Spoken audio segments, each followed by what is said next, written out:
Hola, ¿qué tal? Te saluda el contador público Luis Alberto Padrón y en esta ocasión nos pidieron hablar, Luis Alberto, ¿cómo le voy a hacer para migrar al CFDI 4.0? Y ese CFDI 4.0, la problemática es que a partir del próximo 1 de julio de 2022, si tienes trabajadores, ya no vas a poder timbrar la nómina de esos empleados si no es correcta lo que es el tema del RFC, el nombre del trabajador y el código postal. Es decir, que algunos argumentan que necesitas la constancia de situación fiscal. Pero el problema no solamente se limita a los trabajadores, sino que también es extensivo a tu sistema de facturación, ¿sí? Si tú tienes una cantidad importante de clientes, vas a tener un problema al momento que migres a la versión 4.0. Aquí te lo advertimos. Entonces, ¿qué tienes que hacer? Antes de que llegue el 30 de junio, muchísimo antes, que esa es la fecha fatal de convivencia de la versión 3.3 y la versión 4.0 de tu sistema de timbrado de facturación e incluyendo, insisto, el sistema de nóminas, entonces, ahora sí que como dicen, no hay fecha que no se cumpla ni plazo que no se llegue. Entonces, ¿qué es lo que vamos a hacer? Vamos a pasar a darte una explicación de cuál sería un camino largo y un camino corto para resolver de una buena vez tu problema de facturación y tu problema con el timbrado de nómina de tus trabajadores para que podamos ver ese tema.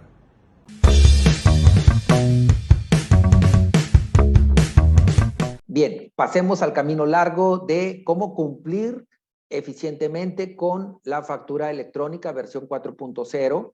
Hay que recordar que desde el 1 de enero de este año 2022 y hasta el 30 de junio hay un periodo de convivencia con la versión 3.3 y la versión 4.0. Probablemente sea de los contribuyentes que su sistema de facturación todavía lo está haciendo en la versión 3.3 y el sistema de nóminas obviamente también está allí. ¿Por qué? Porque fue el consejo del contador, porque lo escuchaste o simplemente no has tenido tiempo o dinero para hacer la migración correspondiente. Bien, pero como dicen, y ya lo dijimos ahorita, no hay fecha que no se cumpla, entonces la fecha fatal es el 30 de junio para hacer la migración a la versión 4.0. ¿Y cuáles son las partes novedosas de esa versión 4.0?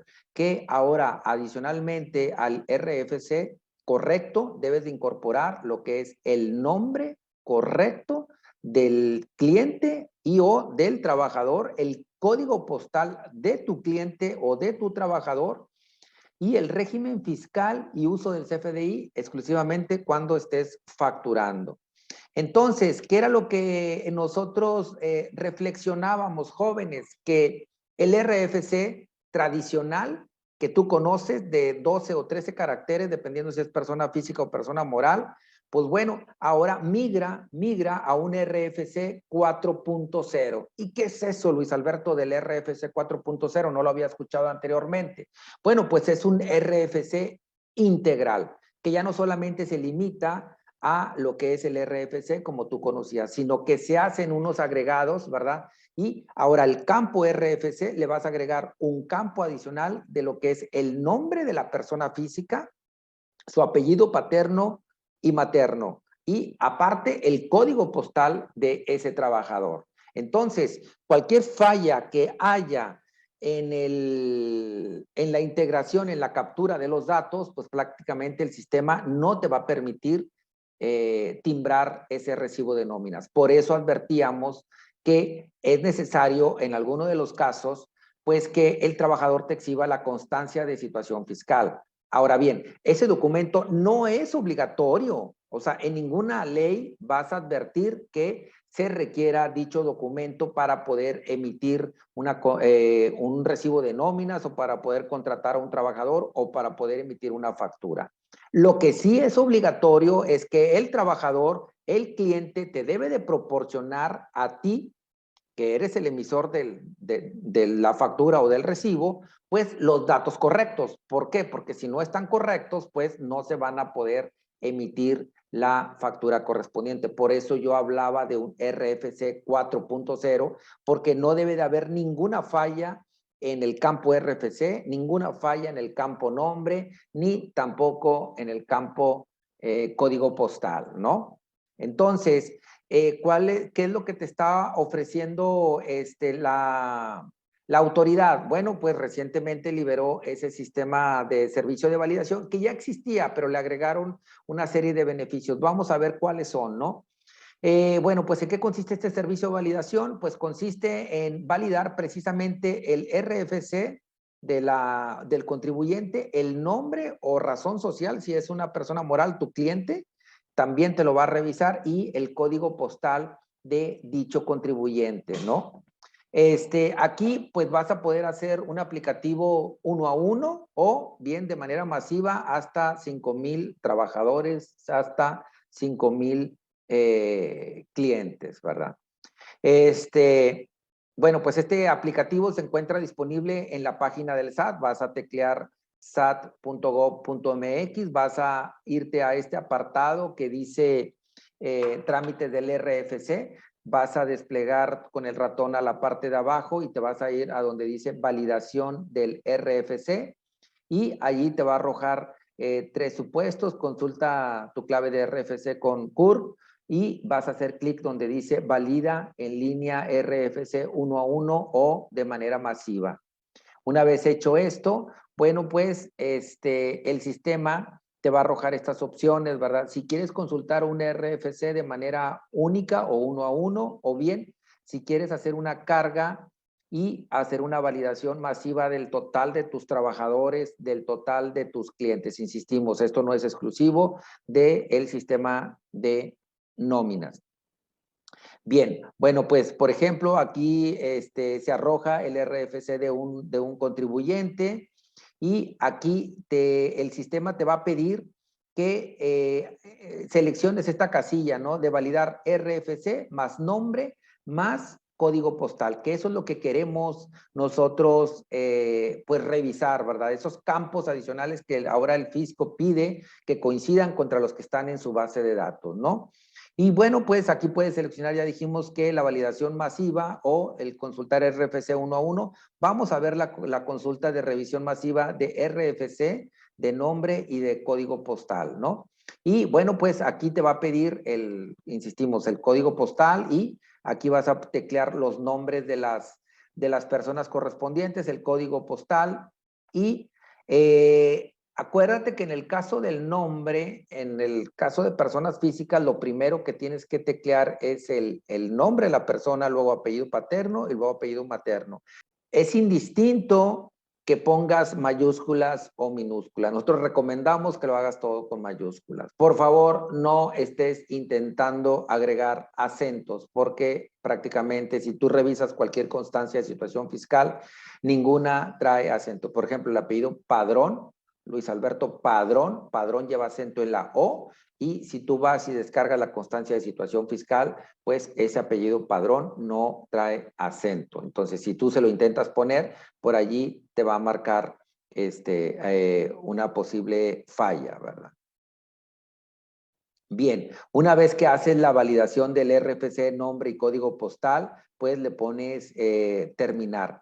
En el caso que estamos viendo de esta persona en lo individual, pues nos está diciendo que ese RFC, ¿verdad? Es válido y susceptible de recibir facturas. Es decir, aquí lo que se hizo fue una revisión 1 a 1, ¿verdad? Y lo que arrojó el sistema fue válida los datos que se cargaron y susceptible de recibir facturas. Es decir, esta persona ya se le puede timbrar el recibo de nóminas o ya se le puede expedir facturas sin ningún problema. ¿Cuándo es cuando hay problemas? Por ejemplo, cuando los datos no corresponden contra los registrados en el RFC, te va a desplegar este mensaje, ¿no? Que el nombre o razón social y el código postal no fueron coincidentes contra los que están registrados, ¿verdad?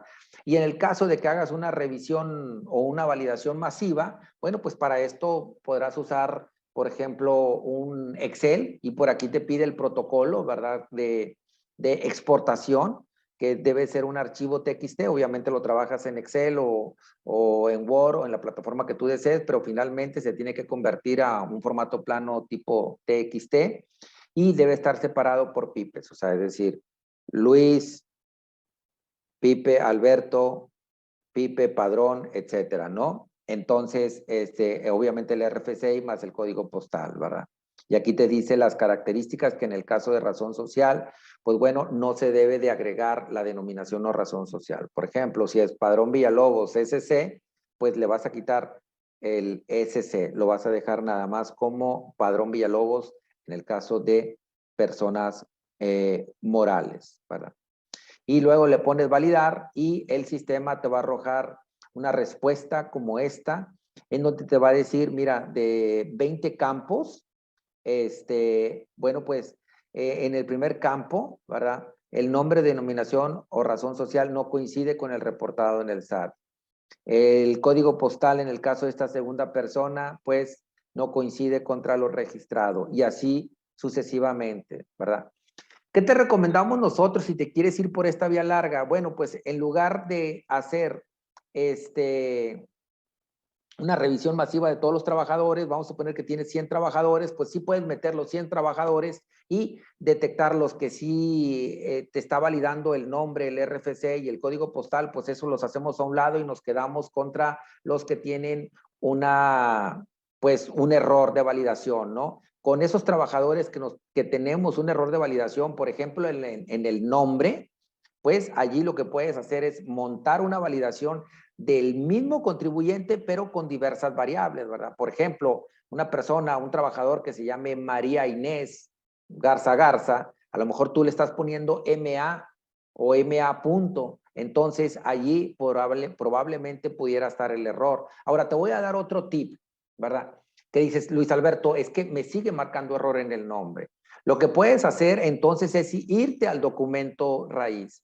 ¿Cuál es el documento raíz? La CURP. Vas a solicitar de esta chica, de María Inés, bueno, pues que saque la CURP verificada, ese documento, y allí ya va a aparecer su CURP y su nombre completo. Ah, caray, es que la chica se llama María Isabel y no se llama María Inés, por alguna extraña razón. Bueno, pues ese dato que está cargado en la CURP, muy probablemente un 95% de posibilidades que sea el mismo nombre que esté cargado en la base de datos de el SAT. Entonces ya te di el tip para obtener el RFC, pues ya lo conocías. Para obtener o verificar el nombre en el caso de personas físicas, a través de la CURP verificada o a través del acta de nacimiento, podrás saber cómo se llama esta persona y muy probablemente ese sea el dato con el que esté registrado en el SAT, porque fueron los datos que exhibieron previamente al momento de registrarse al RFC de esa persona, ¿no?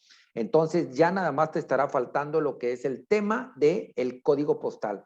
Y si tienes esta validador masivo y ya está validado el nombre y ya está validado el RFC y lo único que te falta validar es el código postal, bueno, pues habla con ese trabajador y verifica cuál fue el primer trabajo de esa persona, ¿verdad? ¿Cuál fue el primer domicilio o el domicilio más antiguo que habitaba a los 18 años, ¿verdad? Probablemente era la casa de los padres o era una casa rentada. Entonces, no hay más que dos sopas. O se puso el código postal de la casa que habitaba a los 18 años o al momento de obtener su RFC, o se puso el código postal del domicilio donde colaboraba por primera vez para una compañía. Entonces, ya estamos limitando las variables, ¿no? Si la compañía estaba registrada en Apodaca, bueno, pues ¿cuántos códigos postales puede haber en ese municipio? Juega prácticamente con el total de códigos postales, mételos a la revisión masiva y, oh sorpresa, ahí te va a decir no válido, no válido, no válido. ¿Sabes qué? Este es el dato válido, ¿verdad? Ahí estarías, insisto, yéndote por una vía larga. Te estoy dando la solución, ¿verdad? Para que el trabajador, el cliente, pues por alguna extraña razón, si no te está entregando la constancia de situación fiscal, pues tú puedas resolverlo esto por esta vía. Al final del día, si esa persona, ese colaborador, no se logra resolver por esta vía larga que ya te señalé, pues lo correcto es solicitar una cita en el SAT para que ese colaborador solicite de manera presencial su constancia de situación fiscal y de una buena vez revise los datos que están depositados en el SAT. Hay que recordar que a nivel nacional no se requiere previa cita para que el contribuyente obtenga su constancia de situación fiscal. ¿Sí? Estamos diciendo cita porque la persona probablemente no quiera hacer filas, pero si tú te vas temprano a cualquier oficina del país, te formas y sin previa cita el funcionario te tiene que atender y tú le vas a decir, vengo por mi constancia de situación fiscal, te va a pedir tu nombre, el RFC, te acreditas y te va a entregar la constancia de situación fiscal respectiva y allí agotarías el viacrucis, ese camino largo del cual estuvimos hablando el día de hoy. Bien, bueno, pues hasta aquí el tema del camino largo. Cualquier duda que tengas, te invitamos a que nos escribas en nuestras redes sociales. Acabas de ver el camino largo y todo ese calvario que tienes que sufrir como empresa y en el cual te llevas de pasada a tus trabajadores y a tus clientes. El camino corto es muy simple. ¿Cuál, Luis Alberto? Es delegar. Delegar esa tarea a los profesionales. Nosotros como firma tenemos todo el tiempo del mundo, tenemos el recurso humano para retornarte ya lo que son el total de tus trabajadores, el total de tus clientes con los datos debidamente correctos. ¿Qué haríamos nosotros? Prácticamente lo que ya viste, pero delegado hacia mi equipo de trabajo. Así es que ya lo sabes, si quieres llevar el camino largo, ahí está depositado y compartido para ustedes de manera oportuna. Dices, yo no me quiero meter en problemas porque soy una empresa hiperformal y mis trabajadores salen a, por ejemplo, a temas de REPSE, salen, por ejemplo, a temas nocturnos, yo no les voy a poder firmar la nómina, etcétera, etcétera, etcétera. Quítate, despójate de esos problemas y de una buena vez delega ese trabajo, resuélvelo. La fecha límite 30 de junio para el periodo de convivencia de la versión 3.3 con la 4.0. Advertido estás y ahí están las soluciones. Nos vemos, hasta la próxima.